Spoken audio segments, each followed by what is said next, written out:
Alan, we have no sound in Zoom.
Yeah.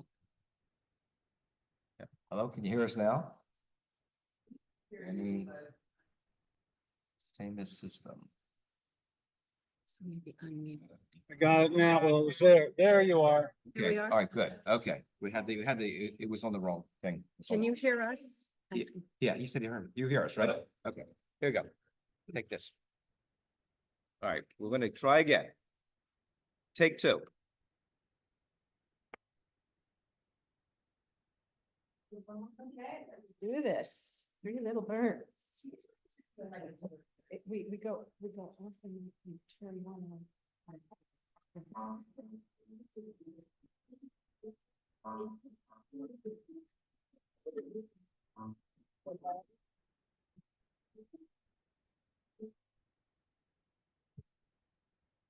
Don't worry about a thing. On every little thing, gonna be alright. And don't worry about a thing. Because every little thing, gonna be alright. Rise up this morning, smile with the rising sun, breathing the birds on my doorstep. Singing sweet songs, a melody's pure and true. Singing, this is my message to you.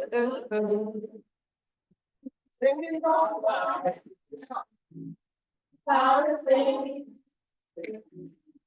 Because everything gonna be alright. Singing don't worry about the thing. Because everything gonna be alright. Rise up this morning, smile with the rising sun, breathing bird, it's by my doorstep, singing sweet song, a melody pure and true, singing, this is my message to you. Don't worry about a thing. Worry about us people, every little thing. Gonna be alright. Don't worry. Singing, don't worry about a thing. Don't worry. Because every little thing. Gonna be alright. Don't worry about a thing. Because every little thing. Gonna be alright. Don't worry about a thing. Because every little thing. Gonna be alright. Don't worry about a thing.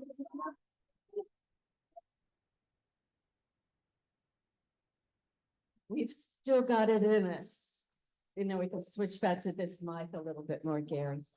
A little more volume on my mic. Thank you. All right. So glad a few people are here from vacation, didn't see last week or the week before, so lovely. Monica's family had a wedding anniversary and her husband's family. 50 years, yeah, awesome. All right, good to see everyone. Let's say the credo. We live a life by love transformed, by spirit empowered, by creative imagination guided, in peace with all. Beautiful. Would you light the peace candle, Cindy?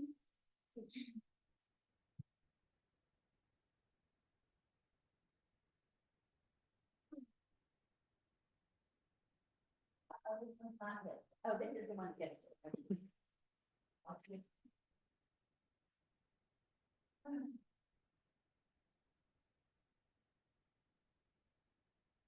Are you raising that later? Do it, light the candle and then pick up the microphone. I know it. You'd like to be holding the light, but this way folks will hear what you say. Okay, and if not, okay, just put one of the others on there and, yeah, just put one of the others there. All right, all is well.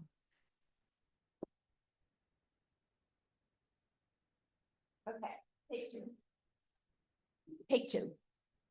So my heart is with the people and the places who are suffering from war, particularly Palestine,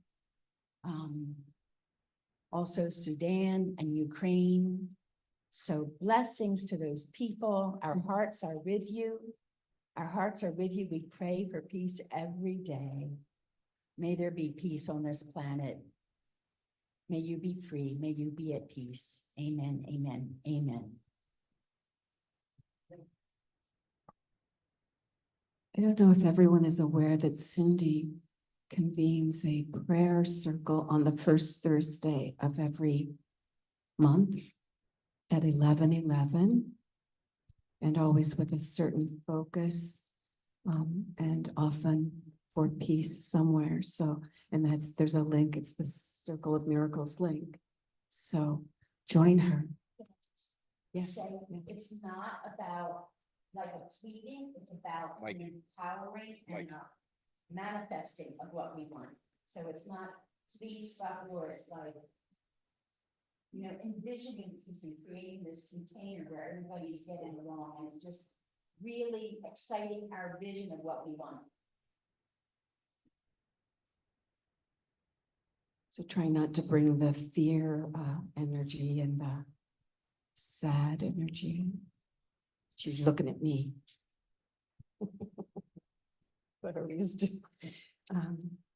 All right, so once again, now that we have everyone on Zoom who can hear us, a reminder that next week will be a festive, beautiful day where the Peace Award is awarded to 2 individuals, followed by Peace Soup Sunday.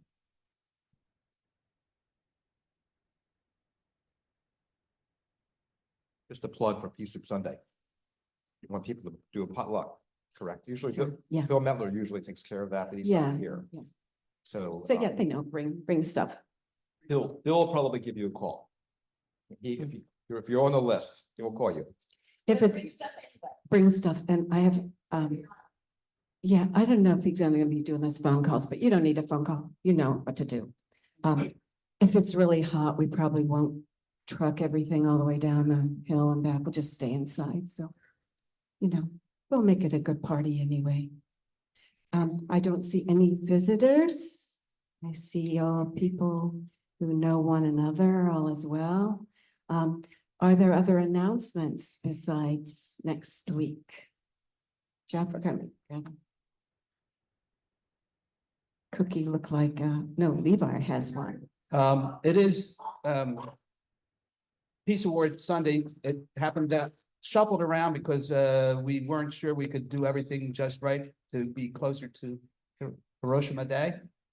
But we will have a second year in a row. There's 2 people for very different reasons that we're acknowledging, their efforts with Pebble and the world.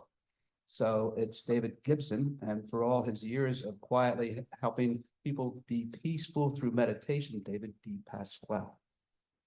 So they'll share in the glory. It's a day for Dave's. Here you go. Yes. Yes, land of the Dave, brave. Then we will have a council meeting on Wednesday night. We're moving forward. We're back in business, live here at Pebble. And we're going to do everything we can to give the vibrancy to the church. We've got some ideas we're going to put forth and create for there. You're welcome to join in, and we look forward to that. We also need anyone who's interested in serving on council. If you want to nominate someone or run yourself, let us know, because we will have elections again. All right, thank you.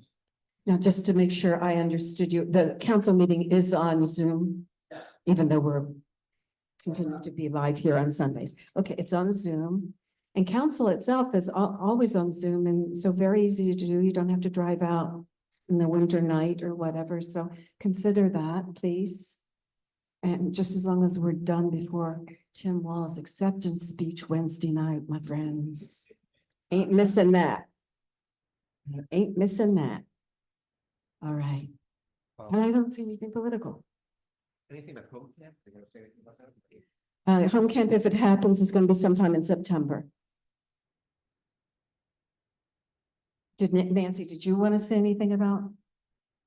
Oh, there you are. Did you want to say anything about that, or do you want people to pick up that piece of paper? Yeah, so September. Well, originally, at very late moment, there was talk about this week, and it's like, that was way too soon, and I know I'm gonna be glued to the TV at night, so anyway. Birthday announcements.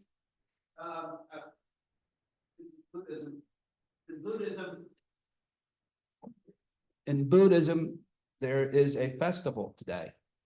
That's why I'm wearing my mala beads, is the occasion where we consider the future Buddha, who's supposed to come 5,000 years after our Buddha. And so at this time, there's the celebration of his coming, but they also work towards wanting to meet him with yoga dream instruction. So on a Dream Sunday, we have the future Buddha.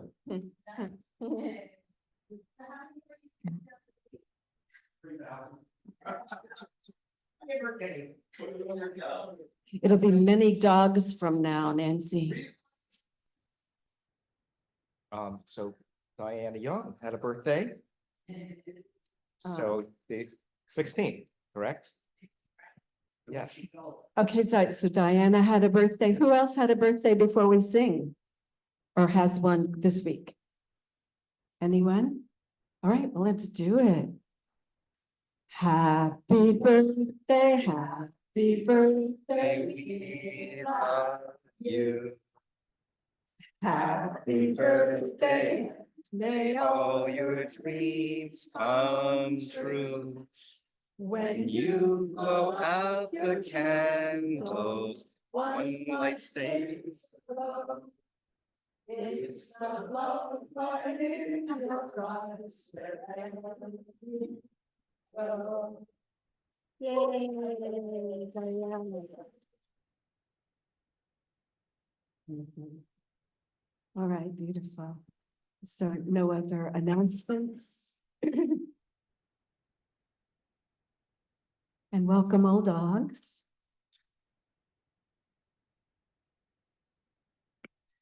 All right, well, let's have our healing prayers and our chant. We need to go into a quiet place and especially remember some of our longtime beloved ones. I'm thinking particularly of Chloe, who is struggling now.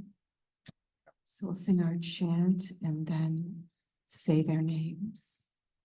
We are surrounded by the light so bright. We are surrounded by God's healing love light.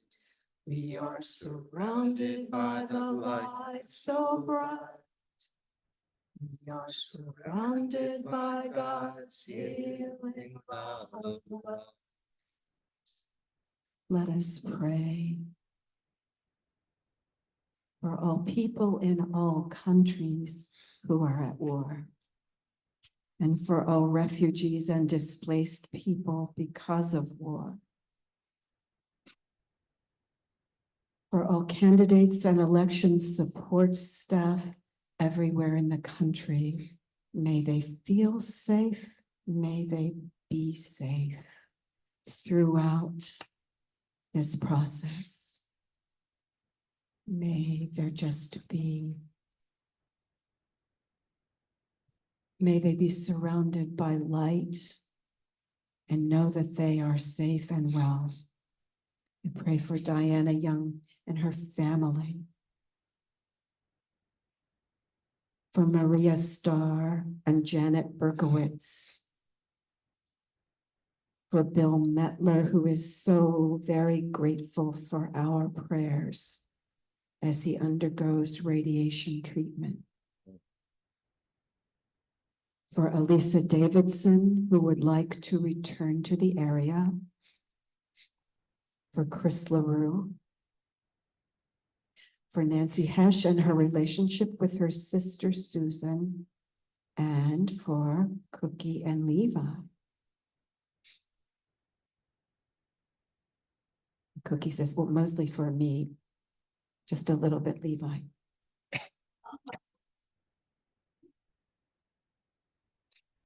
For Tina Meckes. For Dave's friends, Diane Bynum and Kelly Benson. And for Louise Riney, Dave's cousin. For Norm, Dave Newsall, Chris Coolish and her father, Tony.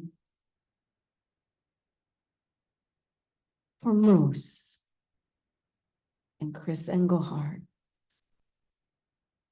and Jen Watts. For Wanda Canfield and Marilyn Stauffer. For the Ferraro family and Jen's friend Larry Hackett. For continued prayers and blessings for Latoya Russell and her daughter Ayana. For Barbara Atkinson's daughter L'Oreal and L'Oreal's sister Genesis. And Barbara's brother-in-law Ed. So not only for Chloe's health, but her relationship with her son, Joe. For Judy Henderson and Suzanne Wolf. And all of you. Now say the names of the people you're holding in your heart.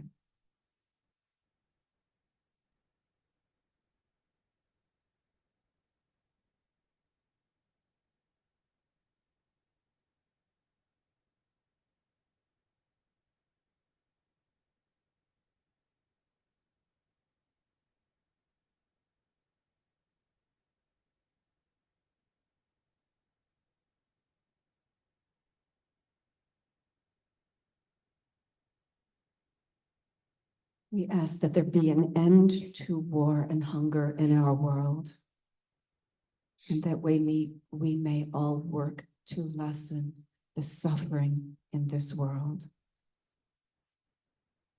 May the earth and all her life forms be cherished and allowed to thrive. And may the good that surrounds us be magnified 100-fold.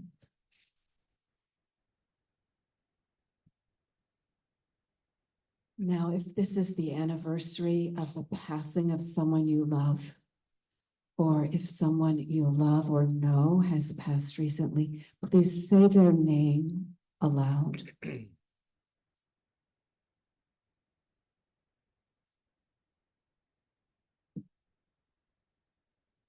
I heard Lori's father and Sarah.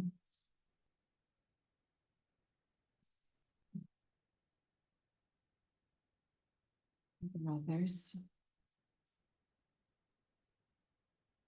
All right, bless them. Wherever they may they be available to those who grieve for them. We are surrounded by the light so bright. We are surrounded by God's healing love light. We are surrounded by the light so bright. We are surrounded by God's healing love light. Oh.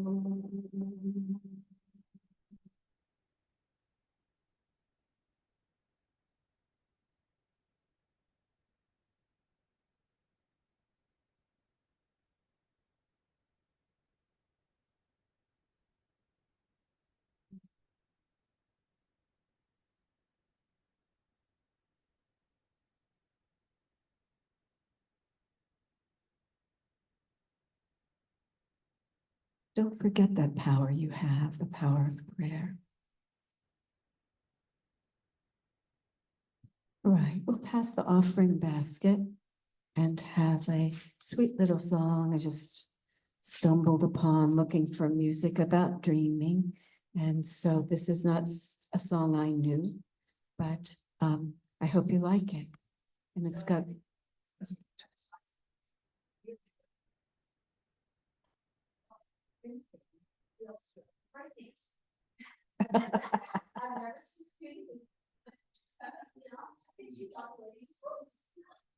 it's because she got name checked on the healing prayers, so she's.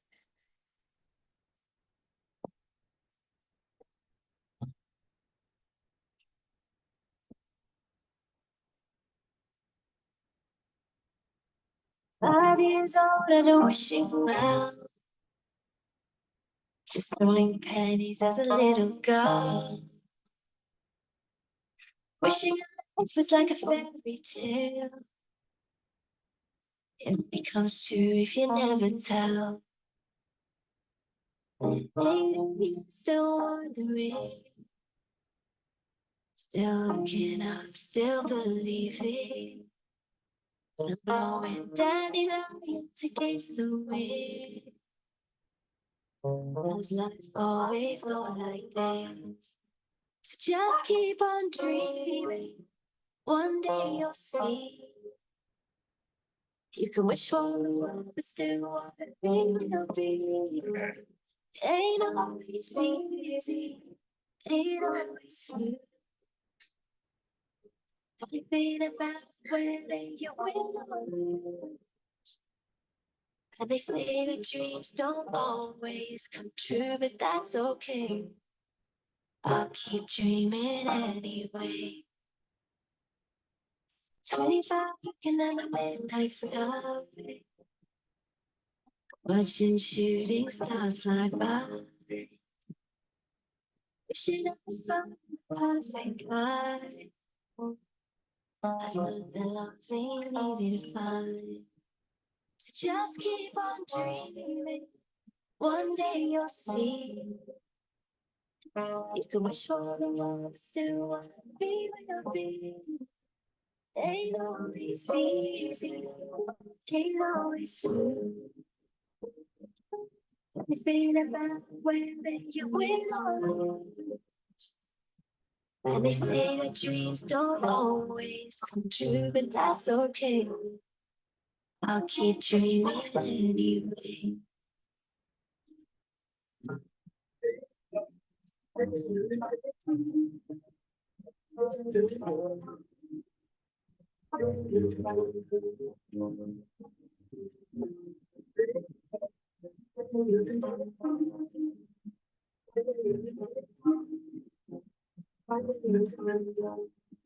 Just keep on dreaming.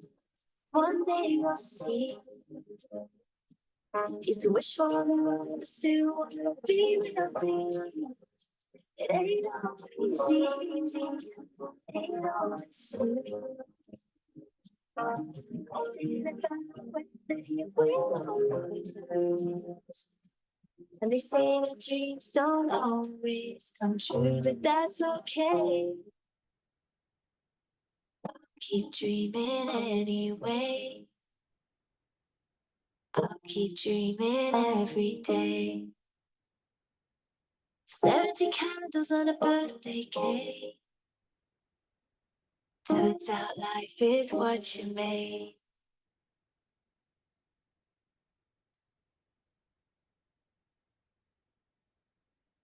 That's so pretty, isn't it? All right. Thank you so much for your gifts. We will use them for peace in the world and peace amongst us. Amen. All right. So we have a lovely day that will be moderated by Reverend Cindy Graff, and Larry will contribute, and then hopefully all of you will share. So I'm just going to pass this right over.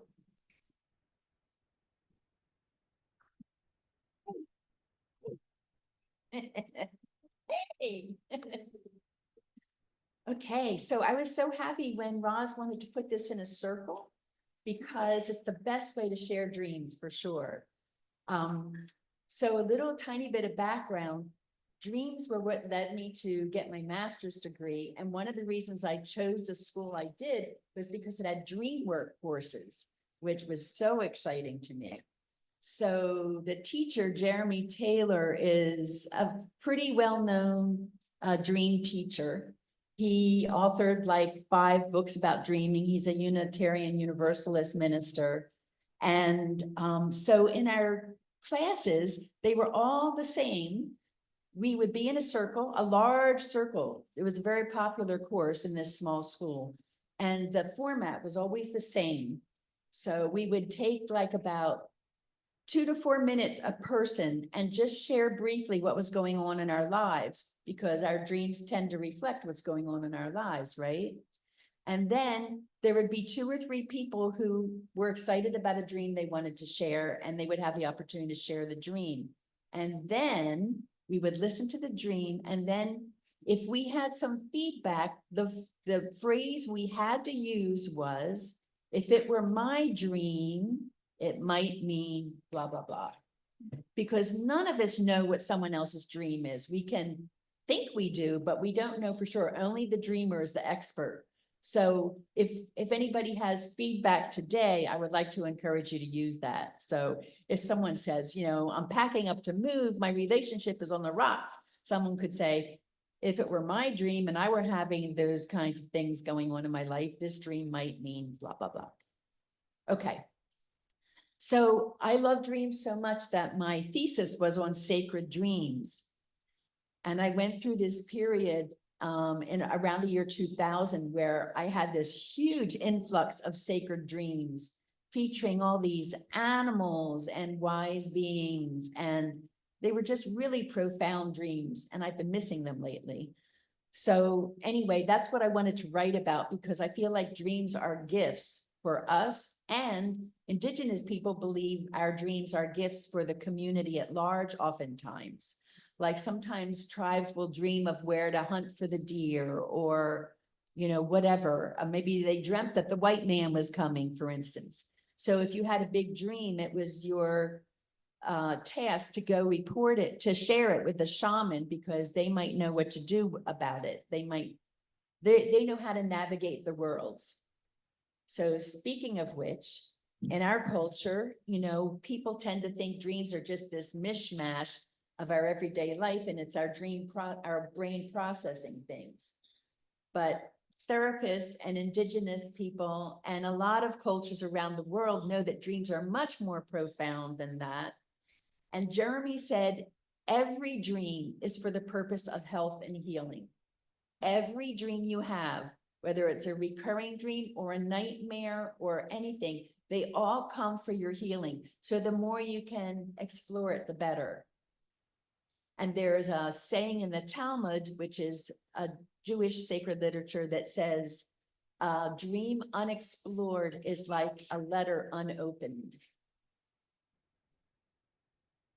So, so there's little dreams and there's big dreams. So how many people have read The Kin of Ata Are Waiting for You? Yeah, it was the book in camp one year. And they had a term, Nagdio and Denagdio. And basically it was about, we are supposed to live our life in such a way that we have as many good dreams as possible. And if you're living in a Denagdio way, you're creating not so good dreams. So our dreams may reflect our life in some way. All right, I could go on and on, but I want to hear what Larry has to say.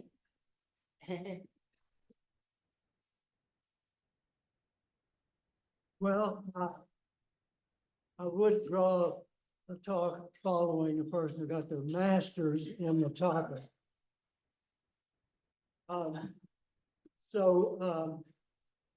Since we dove right into the deep end of the pool, now we can splash around in a lot of shallow end.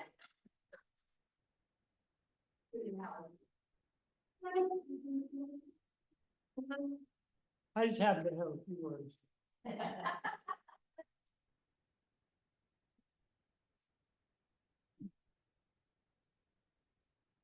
And if I go too long, I'll take up some people's time. It's worth it, believe me. Dreams are a fabulous gift because they open the door to the non-physical, surreal world, which is constructed entirely of fantasies, where literally anything is possible. And where else can you experience that? It's a world we enter through sleep. It's great entertainment, a source for unlimited insights, prophecy, divine inspiration. It even seems to have an unpredictable little valve where genius sometimes pops up with solutions to problems great and small. Dreams have been studied, interpreted, dissected, and debated since the earliest times, yet they will not be tamed. Even in the most civilized circles, they remain wild, coming and going like wolves raiding the sheep, or like mischievous angels flying us to paradise, only to laugh at our confusion and disappointment when they toss us back into the real world on a lonely winter night. But really, what is the real world? Certainly dreams are part of the world in which we live, or we think we live. On the other hand, some say it's the other way around. They say that rather than dreams being part of the real world itself is only a gigantic dream. Either way, it's an adventure. I am not an expert on dreams, but I do have a busy dream life. Several dreams a night that I'm aware of. Sometimes I wake up slowly and find myself speaking or laughing for a few seconds, as if I were still in the dream. I've had all kinds of dreams and nightmares, from a flooding basement to a sweet few moments with a dear friend or a loved one who's passed. I've soared over mountains and I've fallen off a cliff. I've been terrified and I've been thrilled. I would miss my dreams. But when Jamone died, I went through a dream blackout. During her last months, the stress was almost unbearable, and I had a lot of anguished dreams. But from the time she died, I did not have a dream for 3 months. No dreams at all.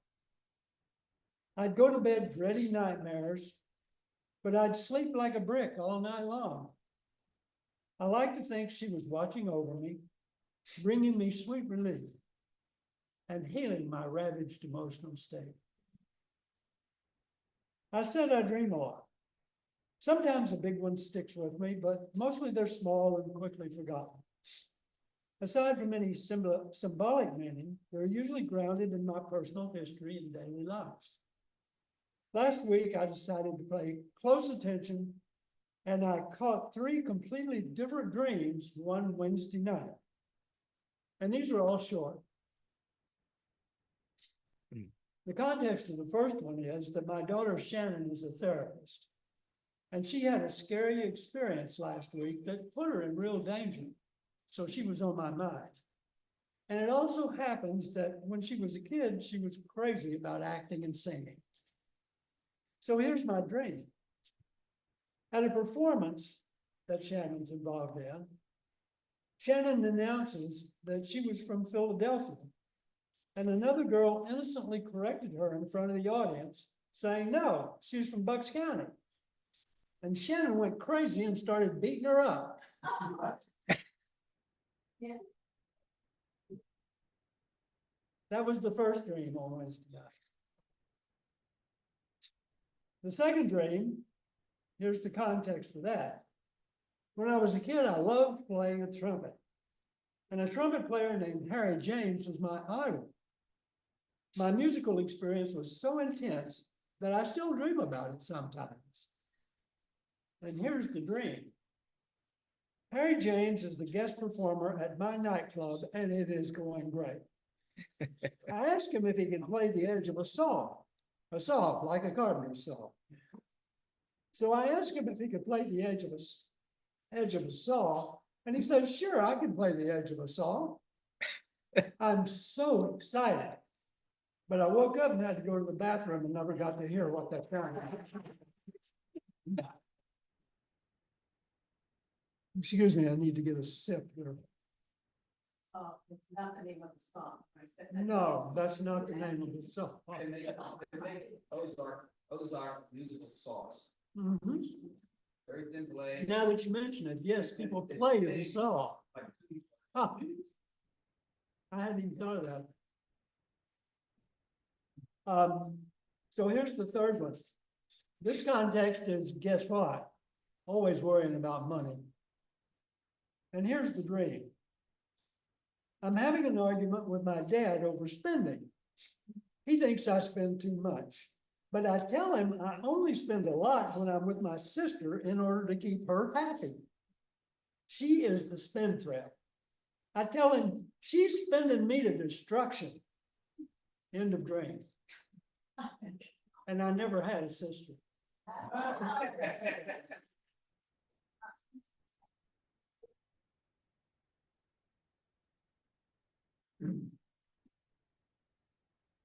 Now, here's a dream I had from April in 2021, when I was worrying a whole lot about who would take my place at Pebble. And I'm among a throng of people. We're all struggling to save our boat. Just as the race is almost over, someone in my crew comes pushing through the people, holding a little blue toy boat and calling out that he had found our boat. We're in a boat. I'm elated. I hold the little boat up high and shout, we found it. We found the boat. But nobody seems to care. End of dream. And here's one that I like very much. And I told this one time at Pebble. And this is after Rosalind had taken my place. This is before she took my place, but it is involved with the other. So I'm in this ancient town and I'm in one of those crowded old marketplaces with the narrow streets and the little vendor stalls. I'm dressed in a nice shirt and slacks and especially a new pair of shoes. I'm wondering where my people are. Then it starts raining and I find myself cradling a baby in my arms. It begins raining harder and I'm trying to keep the baby dry while avoiding the gutters and puddles so I won't ruin my new shoes. I go through the crowded marketplace asking if anybody knows whose baby this is. I'm not going to turn loose of the baby until I find its family. It becomes so crowded under the awnings and in the doorways that I'm forced into the water, ruining my new shoes. But I keep looking. The water begins rising and still no one will take the baby. Finally, desperately, I call out for someone to take the baby. And I wake up speaking those words, take the baby. And that was the end of the dream. And 2 months later, in July, Rosalind took the baby. Aw.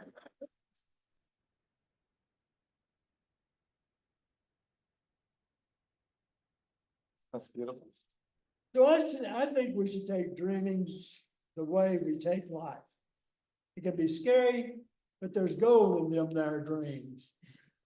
So dream on, Pebble. May your dreams be blessed, and may we dream one dream together, the dream of our wonderful future as a loving community.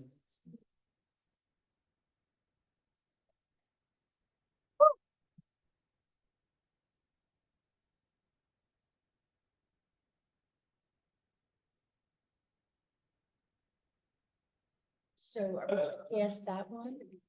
But, okay. All right, who wants to share a dream or who has a question or you do? Just use that. Sandy, master of ceremonies.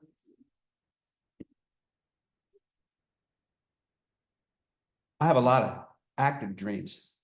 And different kinds of dreams. So there's a cocktail mix of things that occur. Yeah, and I also have experienced out of body and astral projection. Oh. And I remember the one magnificent time was when they were celebrating in India, the opening of the Stargate. And in my dream, I was out in space, looking across and at the Stargate. And this hand was waving me to come through the Stargate. And I looked around at all these other beings in clusters, and I was hesitant to go through the Stargate. But it was like, it's not like a portal is,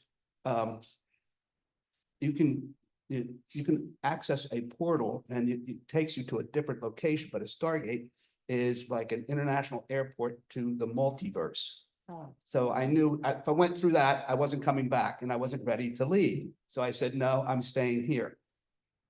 I get those, so sometimes I have a cognitive dream. Sometimes I have it's so real and so detailed and so perfect.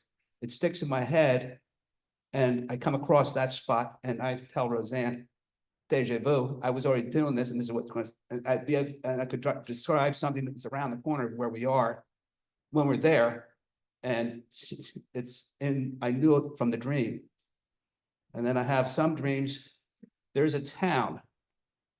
I go there to shop in my dream. Oh. It's a one road town. It's got a little bit of blacktop down the center. And when you pull off the park, you pull your car in on gravel in front of the stores. But when I'm shopping there, I think the newest car there is, there's some horses and there's a mix of cars, but they're like the brand new cars and it's 1920. And every so often, I'll go there and I shop. I go into the store and I get something I need. And then I'll say, I did need that, but I didn't think I was going to go there to get it. And so it could be like a hardware store and I just need 3-inch common nails. And I get the box of 1 pound nails at the hardware store in that dream. I don't even know the location of it. I can't see the license plate clearly to know where it is. I have a feeling it's like Texas, it's the Southwest, something like that, because it's just so, it's always a clear, beautiful, clear blue sky, bellwether clear, and it's always warm. So so I have that dream that loops. And then I've had it where I have a dream and it's like watching a TV show that has episodes. And I'll maybe I'll go to sleep and pick up where I left off last night and go forward with the dream. And so I follow that. And the one time it was, I was back as a kid at the Hershey chocolate factory in a dream. And I watched that they used to go through the factory and you could see them mixing these vats of chocolate as big as this room and these machines pushing it back and forth. I watched that for a little bit as a kid and I got almost seasick. And the aroma of the chocolate. Well, I had the dream of that event again. It took me, I woke up at 7 o'clock in the morning. It took me until 10 to get the smell of chocolate out of my senses because it was residual from the dream. And so, yeah, now I have also read and done a little work with dream yoga as it's a Buddhist thing where you can focus your dream energy, and it is interesting that way. And I'd go on with more stuff, but I don't want to make this a TED talk. It sounds like you should do a talk sometime, but you already kind of gave us a mini one. Before you say anything, can I just respond to one thing? There is an author, Charles DeLint. Have you ever heard of him? The genre of his books is like urban fairy tales. They're really funky and they're filled with like artists and shapeshifters and funky fairies with, combat boots and stuff. And there's this one character who, when she dreamed, she would always go to an alternate town. She always went to the same town, the same bookstore. So I think you might resonate with that. Yeah, I forgot. There's 2 other things that have happened. Is I can easily take flight in a dream, And I had one really awesome one where suddenly I was very aware, and I was lying in the grass on my stomach, looking up into the eye of a raven. And I looked into the eye of the raven, and the next thing I know, I'm flying with the ravens, and I realized suddenly in that dream, I was a raven. And then I saw how ravens see, how they see themselves, and they don't look black. Ravens don't look black to ravens. You know, that sheen of light that dances off the surface that looks silvery? They think they're silver. Wow, powerful dreams, powerful.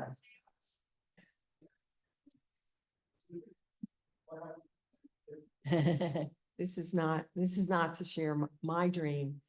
This was an NPR show that I heard that so impacted me that this young man had been blinded in Afghanistan. And he had been a very athletic person, and he adjusted in his life because now he decided he could take up swimming, because that was something he didn't have to have eyesight for. But the only part of his life that he could not get over was every night he dreamed, and every morning again, he had to face the fact that he was in fact blind. And this went on and on and on. And I thought, what a nightmare. Anyway. Hmm. Good morning, everyone. So Larry, I remember one time I was so jealous. You were telling us about a dream you had had. And it was like you had gone to like a village and they were having this big party and everybody was dressed up and dancing around and you were having such a wonderful time. And you were just like glowing as you told the story. I just love that. So I was wondering if that was going to be one of the dreams that you remembered, but apparently not. I remember it. So my dreams, you know, they fade usually when I get up. So I know about writing them down, but you know, I'm still kind of sleeping. But whenever I dream about my parents, we are always on vacation. We're always on vacation, always. And like last week, I know I had a lot of dreams, and my dreams I remember because I wake up and I have to go to the bathroom. So I dream a lot about going to the bathroom on my dreams, and that wakes me up. Thank goodness I have never gone to the bathroom while I'm dreaming. So I've always been like, oh, thank goodness. And, you know, I dream about dead people and I dream about animals, but I've never had any real experiences. One time I did dream once about flying, but that's usually a male. I've heard that most males dream more about flying than females. Have you ever heard that? I have Cindy? not heard that. Yeah. Yeah. So anyway, so that's it. Who wants the mic next?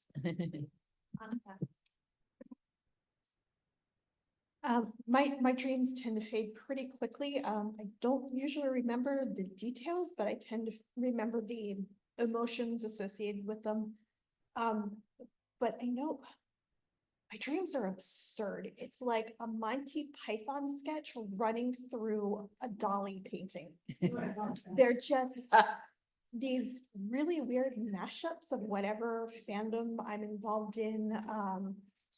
Usually there's some kind of weird and wacky adventure going on, and it's like me and my husband, or me and like my sisters, or some of my girlfriends. But there's always cats.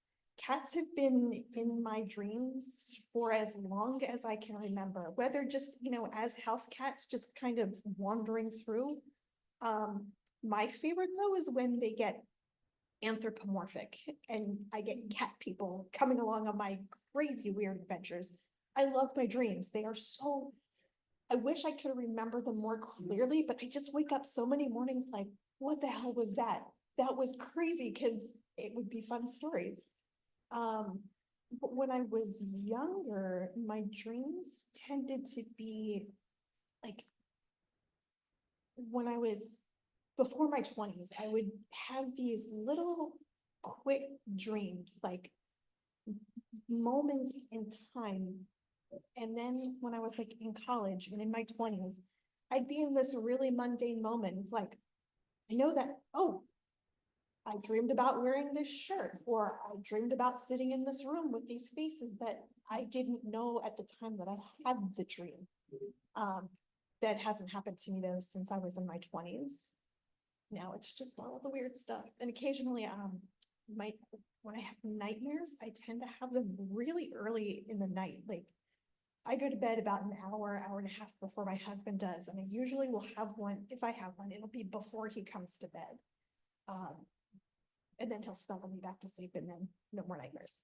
But yeah, so a lot of absurdism. Interesting. I just wanted to share that regarding the cats, if they were my dreams, I would assume cat is my totem animal. Does that feel right? And I also just wanted to say that if you can't remember your whole dream, but you remember a little tiny piece, you can work with that little tiny piece. Like even the little pieces have significance. So, yeah.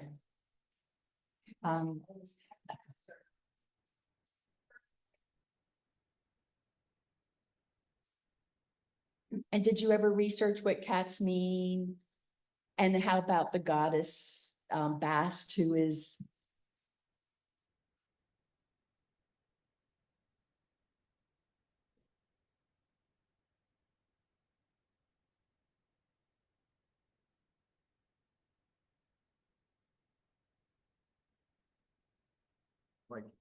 okay, cool.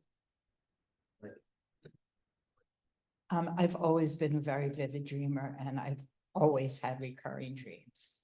My teeth falling out, birds attacking me, tidal waves, driving up the side of a bridge on the suspension part, falling before I fell, I'd wake up. But most recently, I had some dreams that were very different. And as a little background, my father passed away very suddenly from a heart attack. And my mother was a bit of a difficult woman. She also had dementia.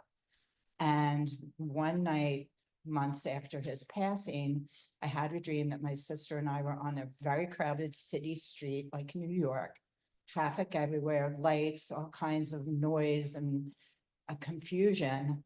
And a limousine came driving past us. And I looked in it and I said, "There's Dad. He's in the back seat of that limousine."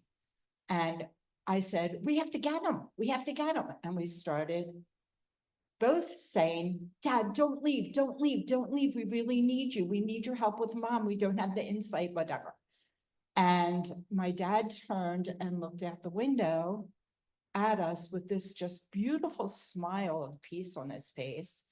And the limousine continued to drive down. And as I looked to the left, I could see that it was very bright, very white light, very peaceful at that end of the street. The confusion was gone.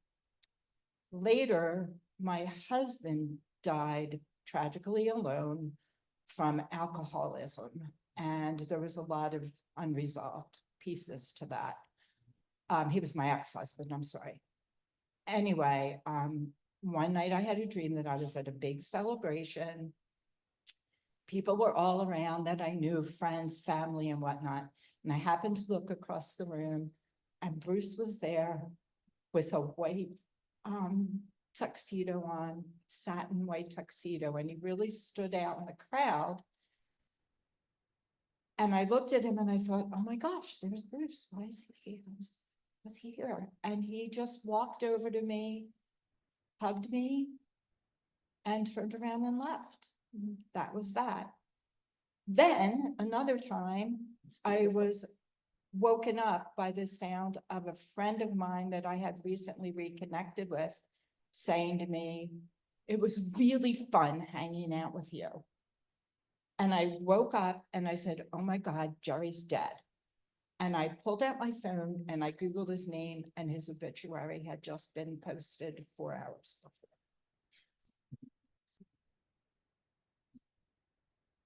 Those were powerful dreams, visitations. And you probably felt really good after you woke up for those dreams, right? Yes, yeah, really good. That's Very at peace. beautiful. I would tell my sister, and I, in my mind, and I don't know what other people would think, but in my mind, I call them crossover dreams. Yeah, So that's what I think of. that's So, beautiful, beautiful. I feel inspired to share a recurring dream I had, and when I finally looked at it, the meaning was so obvious. So just to give you an example, so for many times in my life, I was a waitress. I mean, I've done other things, but I was a waitress maybe like 6 different times in my life. And I would have this recurring waitressing nightmare where all the tables would get filled at once and I was overwhelmed and I couldn't get to everybody. And it was like, I tried to do such a good job, but I just couldn't do it, and I would be freaked out. I would have that dream over and over and over. Finally, I had the sense to think, I wonder why I'm dreaming this and I wonder what it means. And then it was so obvious to me, you can't serve too many people at the same time. And with that, I realized I can't take care of too many people and keep balance in my life. So it was a wake-up call for me to just dial back a little bit and find more balance, taking care of myself while taking care of other people. So there's just a sample. Yes, it totally stopped.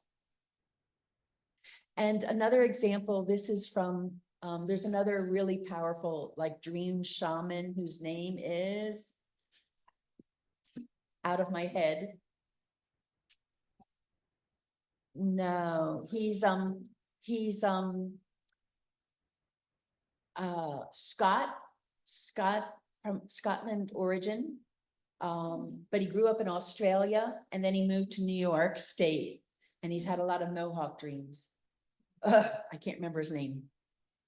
What was my point? What were we talking about? Oh, okay. So a recurring dream. So this one woman always had a dream where a bear was chasing her and she was totally freaked out and scared by this bear. And so in his workshops, he does, works with the dreams and you kind of enter into the dream again. And he said, this time when the bear starts to chase you, turn around and talk to the bear. And she did that. And the bear said, I'm not chasing you. I'm your friend. You're like my best friend. I want to connect with you. And then she finally realized the bear was her totem and it totally changed everything. She didn't have to be afraid. She could build this relationship with the bear. Yeah, then it was no longer chasing her. Okay, who else? Who said Dave? I almost never remember my dreams, and the ones I do are not memorable, allegorical. They're all anxiety ones, about being unprepared for a test or, things like that. But sitting here, I remembered one in my parents' house, which was small. My bedroom was at one end of the hall, bathroom was at the other end. The entire corridor was just 10 feet long, really. It was not very long. And I'm walking down the corridor to the bathroom and I'm kind of feverish and woozy. And it's just endless. I can't, I have trouble getting to the bathroom. And for the longest time after I had it the first time, I thought it was real. I thought I had experienced that. Then I had it a second time and I still wasn't sure. Thought maybe I had another experience of being feverish. But by the third and fourth time, I knew it was a dream, and I don't know what it means, but So when you're feverish, it feels like you can't get to the end. It's like, yeah, I'm walking and it's not very far, but it's endless. I don't get there. And I keep walking and I keep thinking, oh, how can this be? How can I not get there? Well, I'm feverish. Maybe I'm not walking right, but got any ideas what that means? Another anxiety dream, I guess. I would probably work with the symbolism of what happens when you're in the bathroom. Like, seriously, like it could be about relieving, if it were my dream, it could be about relieving myself or letting go or I don't know, what are other ideas? And then play with that symbolism and is there a way in my life I'm not able to relieve myself or something like that? That's what's just coming to me. I'm not being articulate, but you know, Yeah, like okay. something to think about. So I don't know if these are just anxiety dreams, but I have frequently, not all the time, these dreams where I'm getting my master's degree and I don't have the schedule for where my classes are. And I'm trying to figure out how to get the schedule and sort of, I don't know, wandering around doing stuff. And it's always that there's a Spanish class, which of course isn't a part of a Master's of Library Science, but there's a Spanish class that I never go to. And I'm thinking, I'm never going to get my master's because I'm not finishing this Spanish class. And then I wake up and I'm like, phew, I have my MLS. I don't have to worry. You what? You what? I have my MLS. I don't have to worry about this. Like Oh. the reality of that. Yeah, so I don't know. So what do you think that means? I don't know, because I never would have like skipped class. I never skipped classes. I've always been like more of a rule follower. And so I was just trying to think of this while people were talking of, I don't know, another side of me that doesn't follow the rules or something, but I don't know otherwise. Yeah. If it were my dream, What would you it would be telling me to take a Spanish class. Okay. That's interesting. A couple of times a long time ago, but I haven't been able to do it since then. I had flying dreams where I flew a little bit, and then when I realized I was flying, then I would like, drop to the ground. Sort of like, as long as I was in it flying, I was fine, but then afterwards, and I've had a couple of dreams with my parents who are both passed, where they're in the dreams in various ways. And the one with my dad, I feel like was most sort of significant after he passed. My mom and my dad and me, and I'm not sure who else, were in our family room. And it was like we were getting him dressed, like prepared to pass on or something. And that was it. It was just like this brief thing, but I felt like we were, I don't know, getting ready to say goodbye or something. And I didn't really get a chance to say goodbye to him because he went into hospice and passed pretty quickly. So I kind of cherish that one. Can I share one I had this morning real quick? So it was an art class and there was this teacher and we were all supposed to paint a painting of this artist who I didn't know. So mine wasn't very good. But then anyway, he gave me another assignment and he said, I want you to paint way beyond your wasted dreams. Wasted dreams.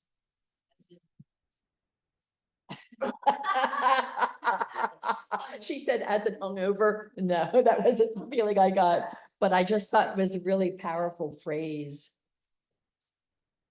Hungover, as in hungover. So anyway, interesting, huh? I woke up thinking maybe I should take some art classes or something.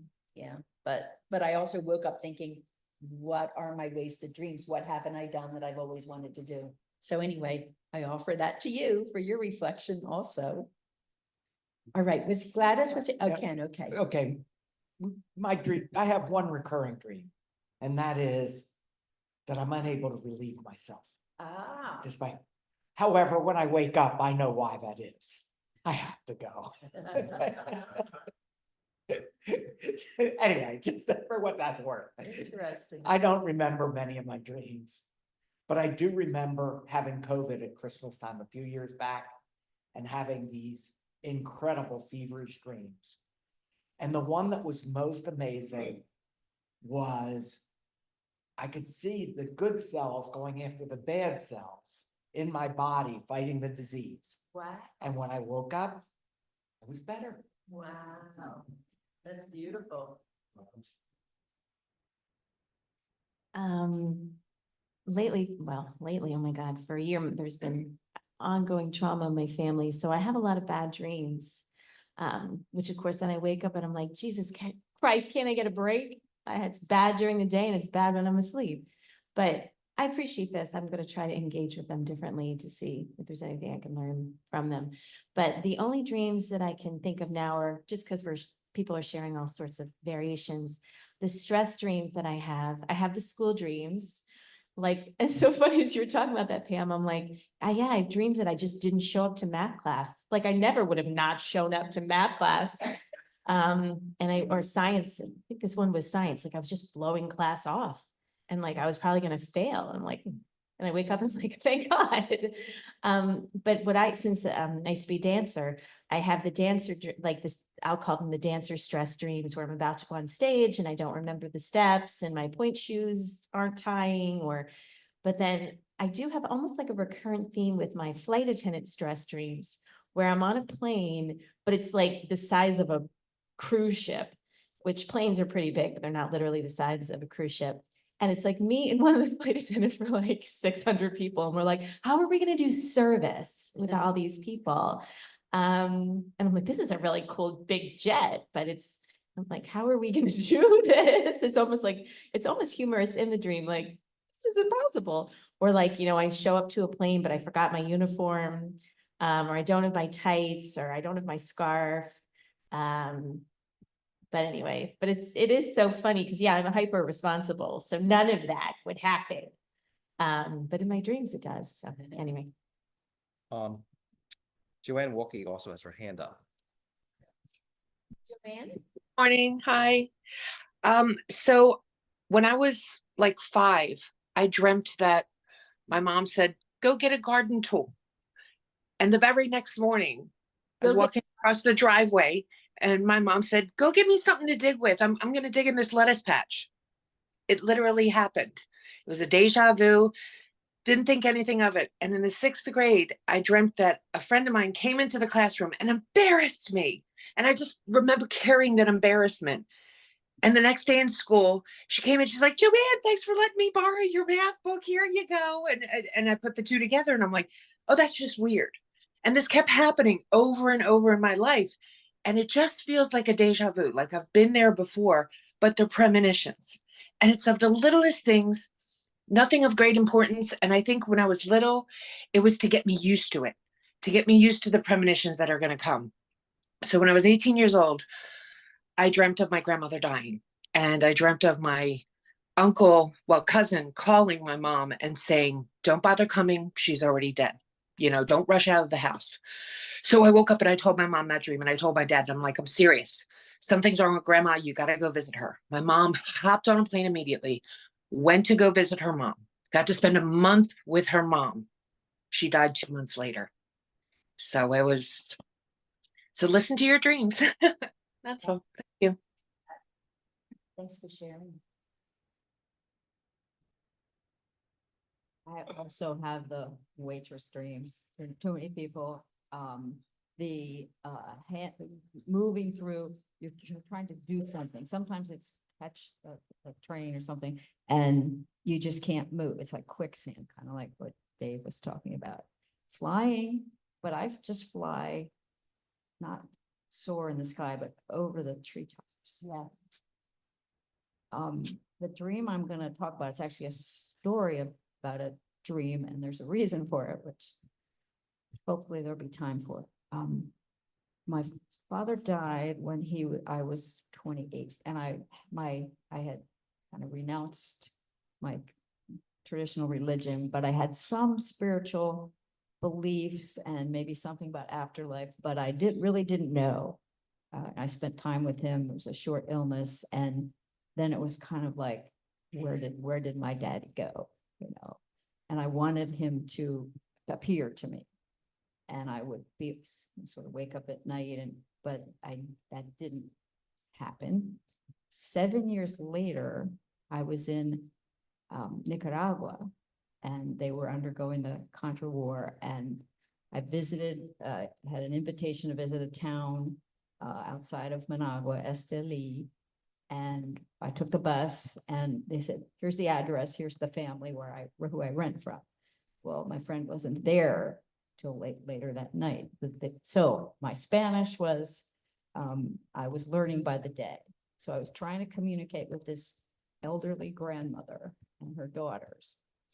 And they said, well, you can stay in this other half of our house where the family who were living there had moved out because there was a bomb had been placed on the doorstep and it was a mistaken house identity. So it was meant for some enemy, and the young son opened the door, killed, and so the place was empty. So that all was happened. So I'm staying in this little simple structure and going to sleep, and I dreamed that my father appeared, and he was kind of behind this half wall partition, you know, and it was a structure like I was staying in, and it's tall, and he's beckoning to me. And what I said was, no, I'm not ready to join you now. Meaning I'm staying alive. So, and I hadn't really heard from him for a long time. So then we're back to real life. On the mindfulness retreat that I went on in July, I was at this medicine wheel and a butterfly flew, which I think shamans believe that animals and creatures can be it's somebody trying to get your attention. So I asked this butterfly, who are you? It's my father. There he is, and very hug and very comforting. And it was amazing. And I've been calling on him since. And as in Japan, I thought of him a lot because of his time in the South Pacific as a Marine. And so several times I was just very moved to be 40 years later, somehow connected with him and wondering, well, what an honor that was. And also, what am I atoning for? What am I maybe completing? So that's a combination of real life and dream. There's on Zoom, we have Jen speak. Jen, you want to let her know to speak if you using talking to the mic? Go ahead, Jen. Good. She has to unmute. Okay, I'm unmuted now? Yes. Okay, I'll try to make this short because I know you guys are short on time, but I've always had very intense dreams. When I was a kid, a lot of them were flying dreams, and ever since I was a kid, I dream about going to the same places, or I'll go somewhere, let's say Quakertown, and it always looks the same in my dream, but not as it does in real life. I've had premonitory dreams. I've had visitation, possible astral visits, stuff like that. Two stick in my mind, which I wanted to bring up. And one of them, both of them, I was reminded of by what other people were saying. One of them, I was kind of seeing this one guy several years ago, and he was really strange. And I had a dream about him. I hadn't seen him in a while, talked to him in a while, where he was eating like a sour apple Jolly Rancher. And when I woke up, I could still smell it. So I have a friend who's a witch, and I told her about it, and she's like, oh no, stay away from that guy. He's an imp. So I don't know how true that is. But the other dream, which has really been sticking on my mind, actually happened this morning. And I don't remember the exact details, but I guess I was like in a fairground or something. And I was walking with this blonde bear. It was like a young bear walking alongside of me. And I felt like this bear had been with me for a while. And we were both going to get food, especially the bear. So I just wanted to mention that. So that's it. How did you feel with the bear? I kind of wanted to pet it. I was a little scared because, it being a bear and everything, but, other than that, yeah.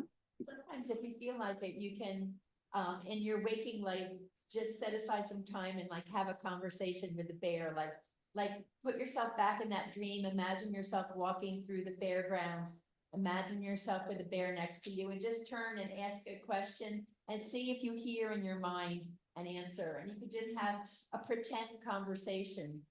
And what I thought is that it may feel like it's our imagination, but it still counts. Like if you can imagine it, it still counts. So it's one way to help process your dreams. I forgot one part.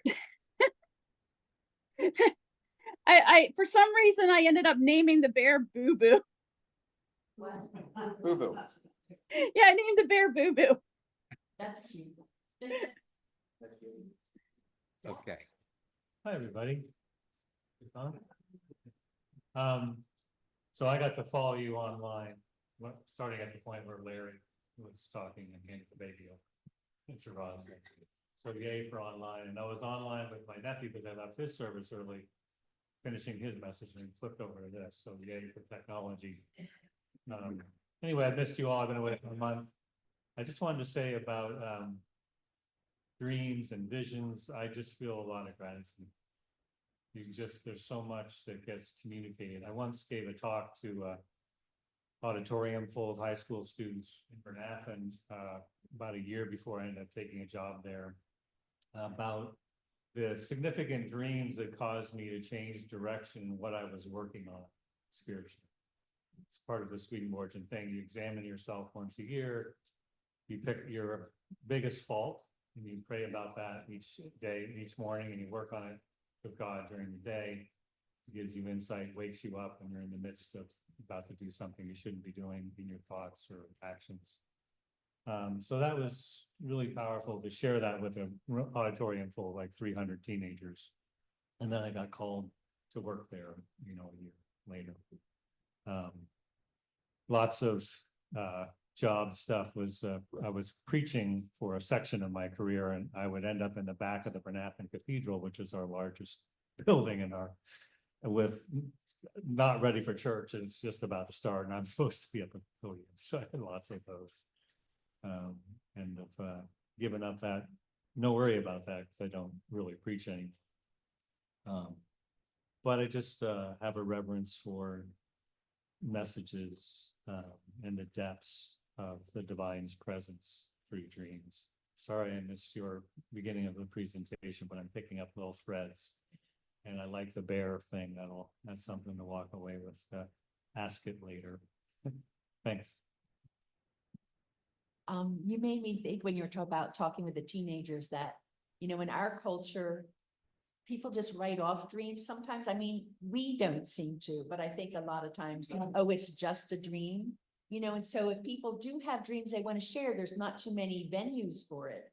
And I remember one time I was at my parents' house and the grandchildren were all visiting, and we got on the subject of dreams, and the kids, they were like mostly teenagers at that point, seemed so grateful to have an opportunity to share about dreams they had when they were kids that they never had a chance to tell anybody.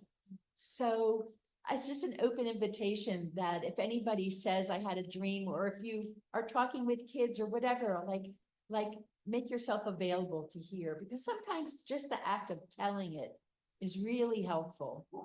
It makes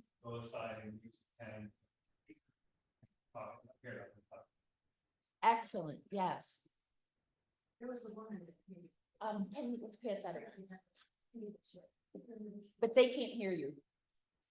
There was a woman that came here who had, I guess, a really cool family, and every morning at breakfast, that would be their conversation around the breakfast table was, what was your dreams and what do you remember from? I thought, wow, that's so cool. It's very cool. It'd be a little awkward if you had sex dreams. Is there any last dream that someone wants to share before we? Oh, Real quick. we had a very small wooden deck out in front of the house and it was falling apart. And I went to bed that night wondering how I can get this done so that I have it lower, so we don't have skunks underneath it, have it. Well, anyway, what happened was all of a sudden, in my dream, I saw the blueprint for a new deck and what I could do with the old wood. And so I went out there with gusto and brought in 3 tons of gravel and knew how to set it, put everything in place. And then I knew what to do with old wood. And so I made it, and exactly how it had to go together with the old planks and everything else. And so I morphed it into the dream image that I just went to fulfill. And that was a potting table with shelving, bench, and everything underneath. And I knew exactly how it had to go together because it was in my dream. So I had a dream that just blueprint. Cindy, I'm wondering if you have any pointers on, if you want to dream about a certain thing, is there any value in kind of sort of trying to set it up, by prayer or So if there's something you're seeking guidance on, you can just create a little ritual for yourself before you go to bed and just say to whomever, some people call it the dream maker, you can call it whatever and just say, I would like guidance on this. And then you can maybe, for me, lighting candle would keep me up. But you could maybe have like a bowl of water because the water kind of can hold energy. And then you can just repeat that ritual for like 3 nights and be aware of not only your nighttime dreams, but what happens during the day. Sometimes there'll be signs and synchronicities during the day too. So and whenever you get a smidgen of a dream, write it down for those 3 days. Just write down everything. Wake yourself up and write it down. And crystals, that's a good idea. Right, mugwort, the herb of mugwort. You make it your little dream pillow. what is that? Mugwort is an herb that helps you breathe. Very aromatic too. Terrible weed. Gardening website. Good for dream capturing. All right. I suppose we should sing our closing song. I suppose we could read and let's. I don't know if it's about dreams, but Einstein and many others have said when trying to solve a very difficult problem, they would sleep on it and the answers would come to them, to their consciousness in the night. And that's, our dreams and our thoughts is our unconsciousness talking to us, definitely. And also, you said about kids not having the opportunity with most people that don't believe in any of this, but you get them around a campfire late at night and everybody, once one person says it, another person says it, has had a paranormal type experience. Now the next morning, they're not even recognizing it anymore, but it's there. They've had them. That's a good suggestion and inquiry. I like what Robin said just about being grateful for our dreams. And if you do have any that are disturbing you or recurring ones, and you want to talk to somebody, I'm willing to listen. I might not have any ideas, but just talk to somebody, see if they have any ideas. Blessings to everybody. Thank you, Cindy and Larry, especially, and everybody for sharing. I've just heard from in past life regression in that world that it's very beneficial when one can uncover the reason for a phobia, like the loud noises thing or the scared of going across a bridge or whatever, that oftentimes discovering this in a regression frees one of that fear. So I think the dreaming can work the same way.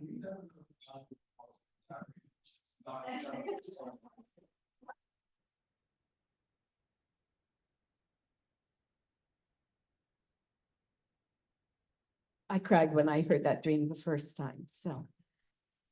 Okay, well, let's sing I Can See Clearly Now. And maybe we all will.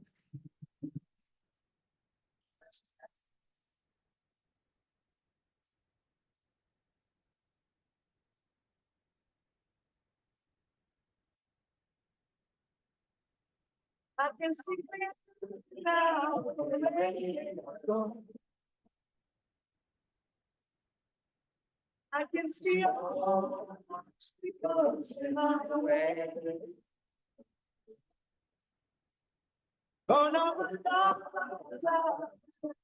people would be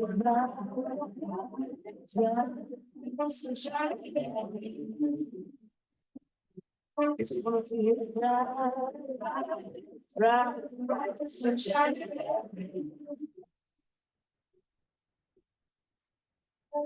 Yes.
I can see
a wonderful week, and don't forget, for Sunday, David, And David. there's something well honored with.